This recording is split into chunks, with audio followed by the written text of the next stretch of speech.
এই শব্দবন্ধই প্রমাণ করে দিচ্ছে, শব্দ চয়নই প্রমাণ করে দিচ্ছে তৃণমূলের রাজনৈতিক সংস্কৃতি কি, রাজনৈতিক রুচি কি, এবং তৃণমূল কংগ্রেস বাজেট সম্পর্কে ধ্যান ধারণা কি।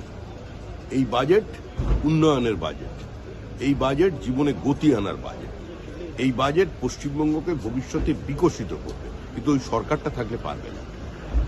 দাদা দুটো আরেকটা বাকি, মুখ্যমন্ত্রী তো অনেক কিছু ঘোষণা করেছিলেন, শিলান্যাসের পর শিলান্যাস, শিলান্যাসের পর শিলান্যাস, প্রস্তর যুগে চলে গিয়েছিল পশ্চিমবঙ্গ। তারপরে তারই দলের রেলমন্ত্রী বললেন যে ভারতের রেল এখন আইসিইউতে আছে, আমি টেনে বার করবার ব্যবস্থা করছি, সঙ্গে সঙ্গে তারও আবার চাকরি চলে গেল। মুখ্যমন্ত্রী সবই ঘোষণা করেছেন। এই যে চন্দ্রাভিযান হলো, ওটাও ওনার ঘোষণা, ওনারই পরিকল্পনা, বিজ্ঞানীরাও হয়তো ওনার থেকে পরামর্শ নিয়েছেন। এসবগুলো চলবে। মুখ্যমন্ত্রী খুব গুরুত্বপূর্ণ। বাংলা তো মুখ্যমন্ত্রীর ছিল, আমার বাংলা।